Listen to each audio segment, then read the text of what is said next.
आदरणीय इस धरती रंगमंच में उपस्थित सत्संग प्रेमी माँ बाप भाई बहन, आप सबों के श्री चरण कमलों में बारंबार नमन। शिवरात्रि के शुभ अवसर पर हम सब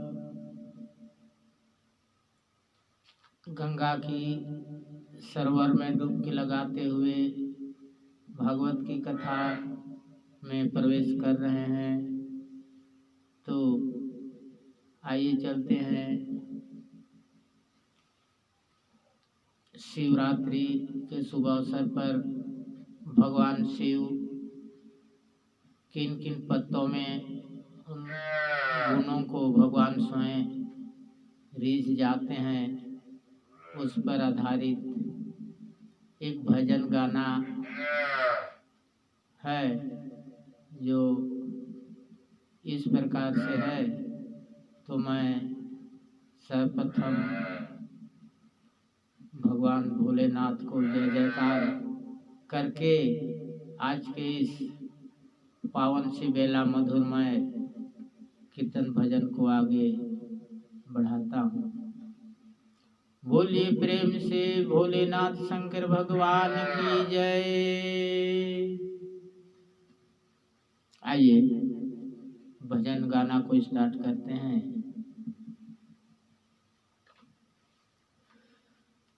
हर तीन पत्तों में क्या गुण है, जिसे भोला मगन है।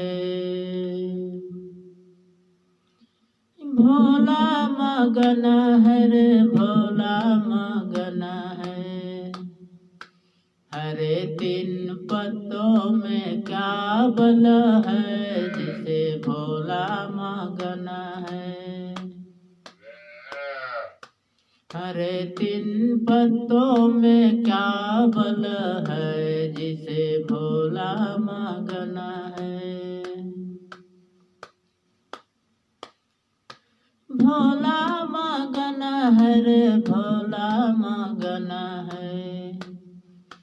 हरे तीन पत्तों में क्या बल है, जिसे भोला मगन है।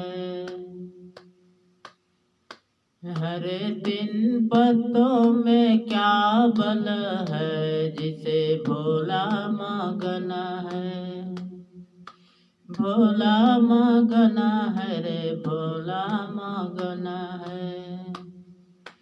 हरे तीन पत्तों में क्या बल है, जिसे भोला मगन है।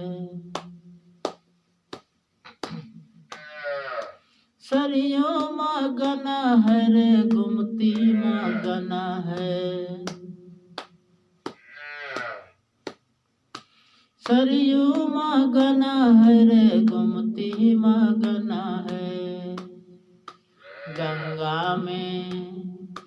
गंगा में क्या ऐसा बल है, जिसे भोला मगन है। गंगा में ऐसा क्या बल है, जिसे भोला मगन है। भोला मगन है रे भोला मगन है।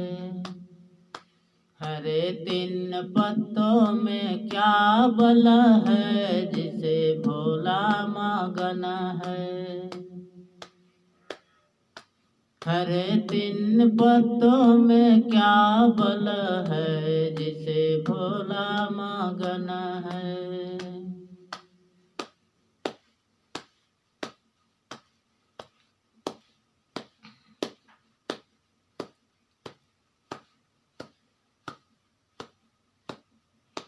सूरज मगन है रे तारा मगन है।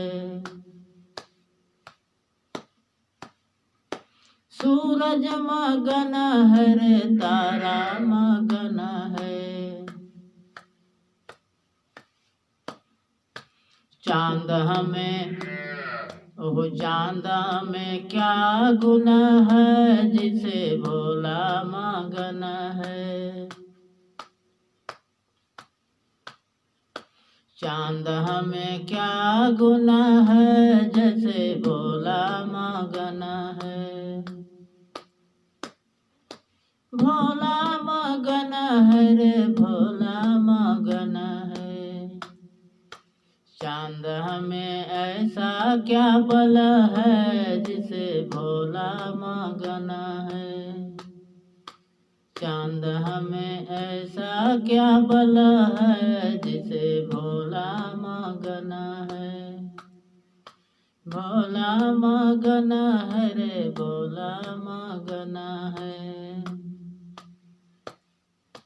चांद में ऐसा क्या बल है, जिसे भोला मगन है।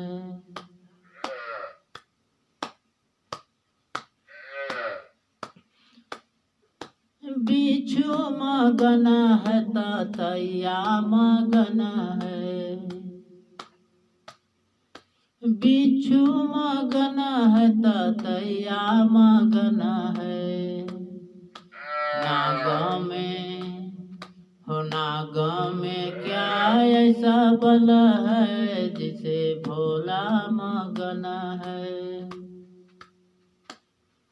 नाग में क्या ऐसा बल है, जिसे भोला मगन है।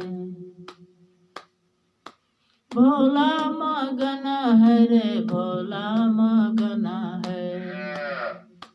हरे तीन पत्तों में क्या बल है, जिसे भोला मगन है। हरे तीन पत्तों में क्या बल है, जिसे भोला मगन है।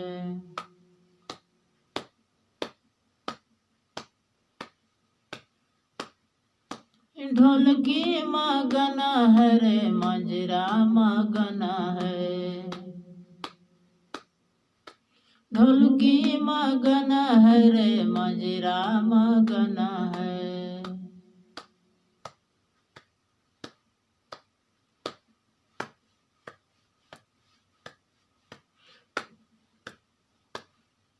डमरू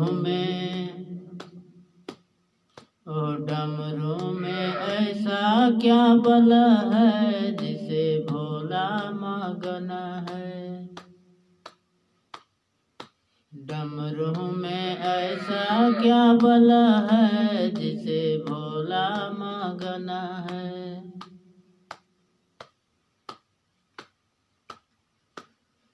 भोला मगन है रे भोला मगन है। भोला मगन है रे भोला मगन है। हरे तीन पत्तों में क्या बल है, जिसे भोला मगन है। हरे तीन पत्तों में क्या बल है, जिसे भोला मगन है।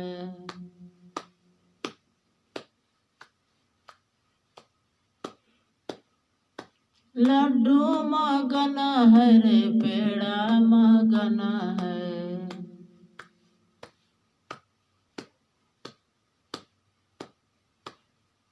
लड्डू मगन है रे पेड़ा मगन है। धतुरे में ऐसा क्या बल है, जिसे भोला मगन है। धतुरे में ऐसा क्या बल है, जिसे भोला मगन है। भोला मगन है रे भोला मगन है। भोला मगन है रे भोला मगन है। हरे तीन पत्तों में क्या बल है, जिसे भोला मगन है। हरे तीन पत्तों में क्या बल है, जिसे भोला मगन है। बोलिए प्रेम से भोलेनाथ शंकर भगवान की जय।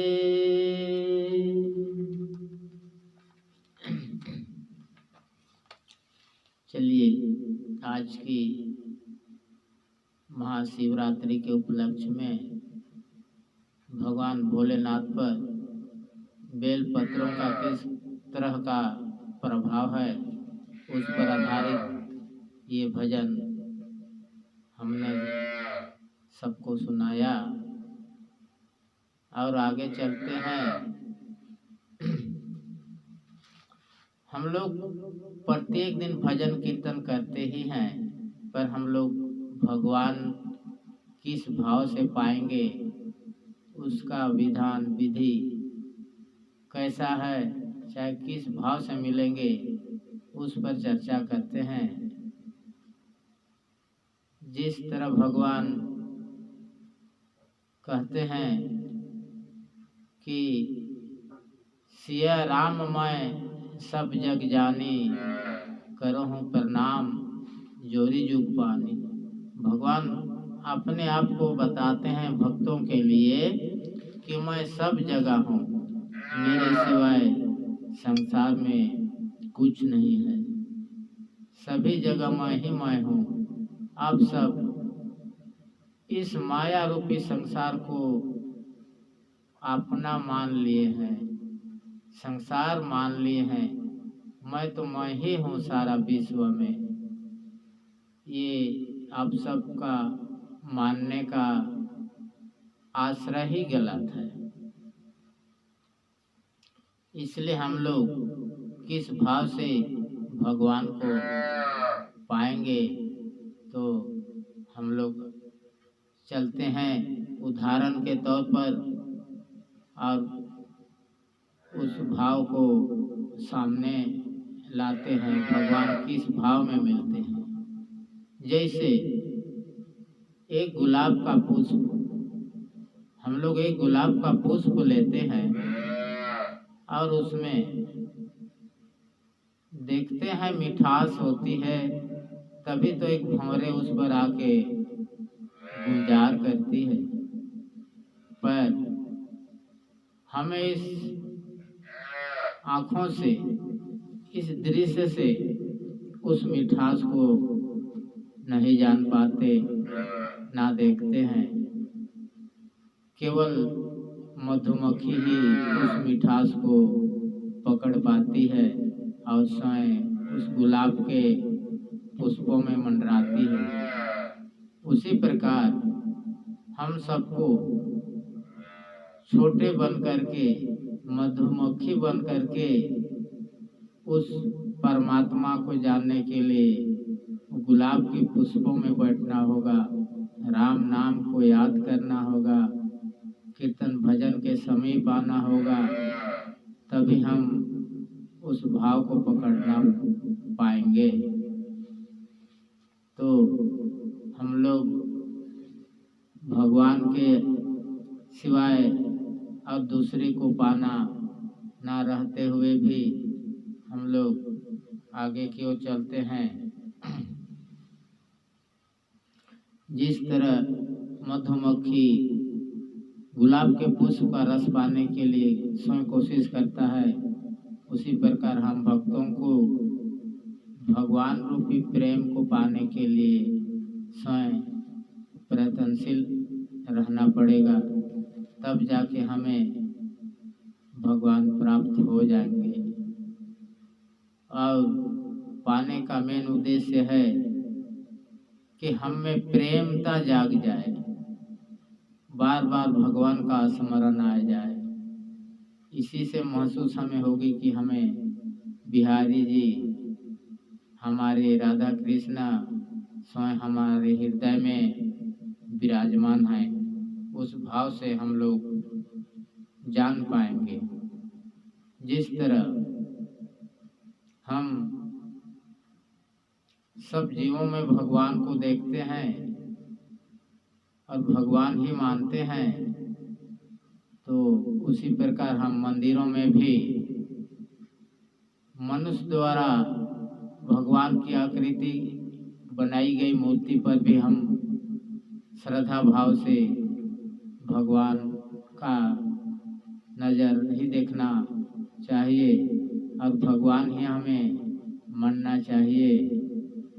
लेकिन हम सब में भाव, विश्वास और श्रद्धा कम पड़ जाने के कारण मंदिरों में भी भगवान नहीं आता नजर।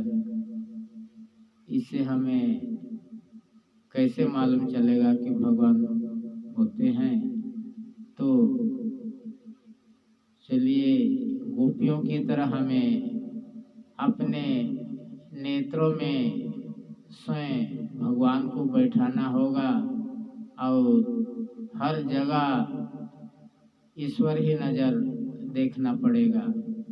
तब हमें मंदिर में भी पत्थर के मूर्ति में ईश्वर दर्शन हो पाएंगे।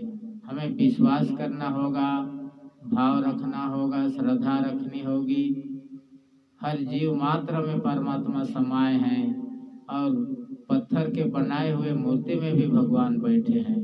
ये भाव हमें रखना चाहिए। तो हमें इस भाव की कमी इसलिए होती है जब हम भगवान के समीप नहीं जाते, भगवान के चरण तक नहीं पहुँचते, कीर्तन भजन में नहीं आते, सत्संग नहीं करते। इन्हीं की कमी के कारण हमें इस आँखों से परमात्मा को नहीं देख पा रहे हैं और विश्वास, श्रद्धा भाव कम पड़ती जा रही है। तो हमें चाहिए कि विश्व में जितने भी संसार में विराजमान पदार्थ हैं, सब में भगवान समाये पड़े हैं। जिस प्रकार नरसिंह भगवान ने, हिरण्यकश्यप ने अपने बिजली के खंभे में भगवान नरसिंह का दर्शन कराया, उसी प्रकार भगवान हर जगह पर विराजमान हैं। आज की प्रसंग को हम यहीं पर अंत करते हैं। फिर अगला दिन फिर से सत्संग की भक्ति गंगा में डुबकी लगाएंगे, क्योंकि आज की समय की अंतिम घड़ी आने के कारण आज की वीडियो यहीं तक समाप्त करते हैं। मेरी तरफ से सभी भक्तों को जय श्रीमन नारायण, जय श्री कृष्णा, जय श्री सीताराम, जय श्री राधे।